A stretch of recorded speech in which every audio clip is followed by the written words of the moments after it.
రాజధానిలో land pooling తీసుకున్నట్టుగా ఇక్కడ కూడా అడుగుతున్నారు. మరి మీకు ఇచ్చే ఉద్దేశం ఉందండి? రాజధాని ఇప్పటికే నాశనం అయిపోయింది. అది వాళ్ళందరికీ ఆ రైతులకు శుభ్రంగా ప్లాట్లు ఇచ్చి కానీ వాళ్ళు అమ్ముకోవడానికి కానీ ఉపయోగపడకుండా ఉంది. ఈ పొలం అంతా తీసుకొని మీరు చేయాలంటే చేయటం మాకు ఇష్టం లేదు. మేము ఎవరు పూలింగ్ వ్యతిరేకం. అయితే మేము తెలుగుదేశానికి అనుకూలమైన పూలింగ్ విషయం వస్తే చంద్రబాబు గారిని కూడా వ్యతిరేకించినట్టే. ఎట్టి పరిస్థితుల్లో ఇవ్వడానికి మేము ఒప్పుకోం. అది పరిస్థితి. వాళ్ళు 23 గ్రామాల వాళ్ళ పరిస్థితి దారుణంగా ఉంటే రేపు మీరు 34,000 ఎకరాలు తీసుకొని ఎక్కడ బాగు చేస్తారు, ఎవరిని చేస్తారు?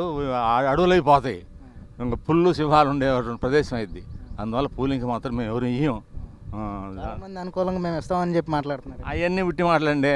ఎవరో కూడా డైరెక్ట్గా ఎవరో కొంతమంది చెబుతారు, ఊళ్ళో ఒక 2-3 పని మాయన వాళ్ళ నుండి చెబుతారు. అంతేగాని ఎవడో కూడా పూలింగ్ ఇచ్చే ప్రసక్తి లేదు. ఎట్టి పరిస్థితుల్లో రాజధానికి భూములు వాళ్ళు డెవలప్ చేసి వాళ్ళు పరిశుభ్రంగా వాళ్ళకి ఇచ్చినాక ఏదైనా అవసరం ఏంటి 2 సంవత్సరాలు 3 సంవత్సరాల తర్వాత అయితే 10,000 అయినా 5,000 అయినా ఇస్తాం. కానీ ఇప్పుడైతే 1 సెంటు కూడా ఇవ్వండి. చంద్రబాబు గారు నేను 3 సంవత్సరాలు కంప్లైంట్ చేసేస్తాను రాజధాని, మళ్ళీ జగన్ గారు వస్తే మళ్ళీ సర్వనాశనం చేస్తున్నారని అని చెప్పి మాట్లాడుతున్నారు. అవునండి, జగన్ గారు వస్తారని నీకెందుకు నమ్మకం కలిగింది అసలు? జగన్ గారు వస్తే అసలు ఇప్పుడే నువ్వు మాత్రం నువ్వేం బాగు చేస్తావు మమ్మల్ని? జగన్ మళ్ళీ గవర్నమెంట్ వచ్చిందని అభిప్రాయం నీకుంటే నిన్ను నమ్మి మేము ఎట్లా మోసపోవడమే రైతులు అనేవాళ్ళు ఎవరైనా. అందువల్ల మేము అసలు ఇయ్యం. జగన్ ఎట్లా వస్తా అంటే జగన్ ఏ పరిస్థితిలో వస్తాడు? జగన్ చేసిన పరిస్థితి ఏంది? జగన్ చేసినటువంటి పరిస్థితుల వల్ల రాష్ట్రం నష్టపోయింది. ఎంత రాజధాని ఏమైపోయింది, పోలవరం ఏమైపోయింది, ఇవన్నీ బాగు చేయకుండా వాళ్ళ సొంతానికి వాడుకోవడానికి ఉపయోగపడేటువంటి పరిస్థితి కాదు. చంద్రబాబు నాయుడు గారి మీద ఇప్పుడు ప్రజలందరికీ ఒక వైసీపీ వాళ్ళు కూడా ఎవరు కూడా ఆయన తప్పంటలా. నిన్నటి నుంచి మాత్రం ప్రజలు మొత్తం వ్యతిరేకించారు. ఎవరు సింగిల్ ఎకరం కూడా ఇయ్యరు, సింగిల్ సెంట్ కూడా ఇయ్యరండి. అది పరిస్థితి.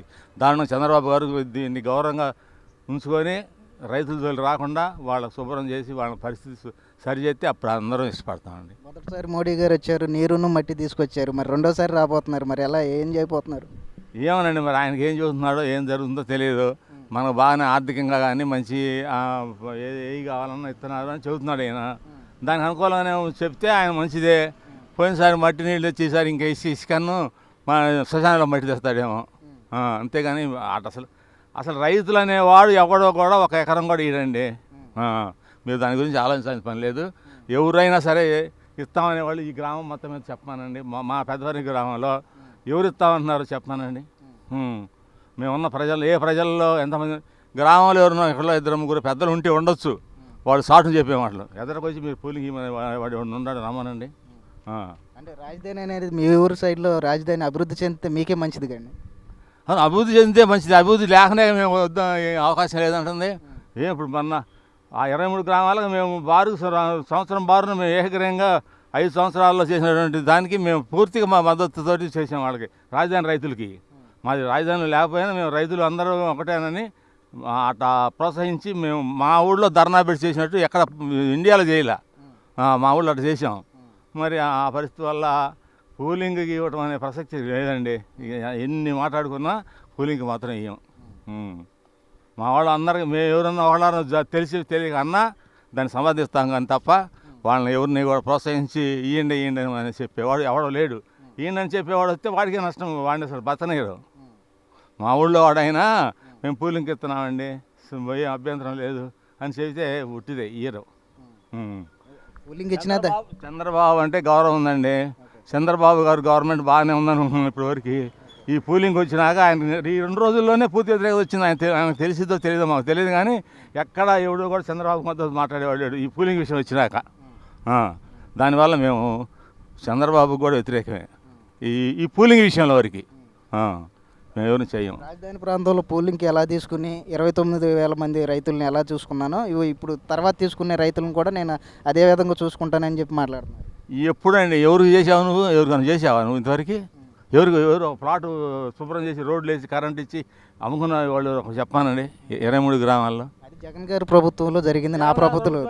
నువ్వేం చేస్తున్నావండి? ఇప్పుడు నువ్వేం చేస్తావు? ఇప్పుడు సంవత్సరం అయింది, నువ్వు ఏమైనా ఇంతవరకు చేసావా? జనం అసలు ఏమని మళ్ళీ రాజధాని ఉంటుందా ఊడిద్దా? ఇంతవరకు పార్లమెంట్ హౌస్లో పెట్టి పార్లమెంట్ హౌస్లో మామూలు దాన్ని పాస్ చేయించి రాజ్యసభలో చేసి రాష్ట్రపతి సంతకం పెట్టించాడా? ఇంతవరకు ఆలోచన లేదు ఆయనకి. ఏది డెవలప్ ఎప్పుడో 50 సంవత్సరాలు డెవలప్ అయ్యే సంగతి ఇప్పుడు సామాన్యుడు అల్లాడిపోతుంటే ఇక్కడ 50 సంవత్సరాలు నేను బ్రహ్మాండం చేస్తాను మందంతా 50 సంవత్సరాలు ముందు ఆలోచన మంది అని చెబితే ముందాల్సిన మంచిదే, చంద్రబాబు నాయుడు గారు మంచివాడే. ఈ తప్పు చేయకూడదు, ఇది పెద్ద తప్పు ఆయన చేసేది. ఆ. మీకైతే ఈ ల్యాండ్ పూలింగ్ విషయంలో ఇచ్చే ఉద్దేశం లేదంట. అసలు లేదండి. ల్యాండ్ పూలింగ్ అనే మాట ఎవడన్నా ఇస్తానన్నా ఎవరు సహించం. మా గ్రామంలో మాత్రం ఎట్టి పరిస్థితుల్లో పూలింగ్ అనేది ఇయ్యం. మా వాళ్ళందరూ కూడా ఏకగ్రంగా చెబుతారు ఆ మాట. మొత్తం ప్రజలు మొత్తం వచ్చి ఒకసారి రమ్మని చెప్పమని చెబుతారు అంతే. కానీ పూలింగ్ మాత్రం ఒక సెంటు కూడా ఇయ్యం. చంద్రబాబు గారు మీద గౌరవంతో ఇప్పుడైనా చెబుతున్నాం. ఇంకోళ్ళది ఇంకో రకం ఉండేది. చంద్రబాబు గారు డెవలప్ చేస్తాడని, మంచి వ్యక్తి అని, రాజకీయంగా కానీ ఇంకో రకంగా కానీ మంచివాడని అందరం సపోర్ట్ చేసాం. ఆయన అట్ట కాకుండా ఇటు చేస్తే ఆయన కూడా దూరం అయిపోతాడు.